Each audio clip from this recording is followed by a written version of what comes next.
എല്ലാവർക്കും നമസ്കാരം. നമ്മളിപ്പോൾ കൊറിയർ ബാഗ് നമ്മുടെ ഇ കൊമേഴ്സ് പ്ലാറ്റ്ഫോമിൽ നമ്മൾ എന്തെങ്കിലും മേടിക്കുമ്പോൾ നമുക്ക് സെക്യൂറായിട്ടും സേഫായിട്ട് നമ്മുടെ സാധനങ്ങൾ ഈ ഒരു കൊറിയർ ബാഗിൻ്റെ ഉള്ളിലാണ് നമുക്ക് കിട്ടുന്നത്. അപ്പോൾ ഇത് നിങ്ങളൊരു ബിസിനസ് നടത്തുന്നുണ്ട്, നിങ്ങൾ DTDC അല്ലെങ്കിൽ മറ്റേതെങ്കിലും ഒരു രീതികളിൽ നിങ്ങളുടെ സാധനങ്ങൾ പ്രൊഡക്റ്റ് സെയിൽ ചെയ്യുന്നുണ്ടെങ്കിൽ ഇതൊത്തിരി കവർ നിർബന്ധമാണ്. കാരണം ഇത് ടാമ്പർ പ്രൂഫാണ്. ഒപ്പം 50 മൈക്രോണിന് മുകളിലേക്കുണ്ട്, നല്ല കട്ടിയുണ്ട്.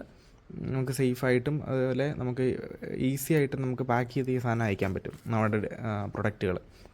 അപ്പോൾ ഇത് ഒരു നോർമൽ നമ്മുടെ ബാഗാണ്, കൊറിയർ ബാഗാണ്. ഒപ്പം ഇതിൻ്റെ അകത്ത് നമ്മുടെ അഡ്രസ്സുകൾ നമുക്ക് എടുത്തിട്ട് നമുക്കിവിടെ വെച്ച് ഇത് ലോക്ക് ചെയ്ത് ഇവിടെ നമുക്ക് ഈസി ആയിട്ട് ഒട്ടിച്ച് നമുക്ക് കൊടുക്കാൻ പറ്റും. അപ്പോൾ നമുക്ക് ഇതിൻ്റെ അകത്ത് ഒട്ടിച്ച് വെച്ച് അത് പൊളിഞ്ഞു പോകുന്നു വേണ്ട. ഇതിൻ്റെ അകത്തേക്ക് നമുക്ക് ഈ ഒരു പ്ലാസ്റ്റിക് കവറിൻ്റെ അകത്ത് എടുത്ത് വയ്ക്കാൻ പറ്റും. അപ്പോൾ നമ്മൾ എല്ലാ സൈസും നമ്മുടെ കയ്യിൽ അവൈലബിൾ ആണ്. ഓൾ കേരള ഡെലിവറി ഉണ്ട്. നിങ്ങൾക്ക് ആവശ്യമുണ്ടെങ്കിൽ നമ്മളിത് കോൺടാക്ട് ചെയ്യാം.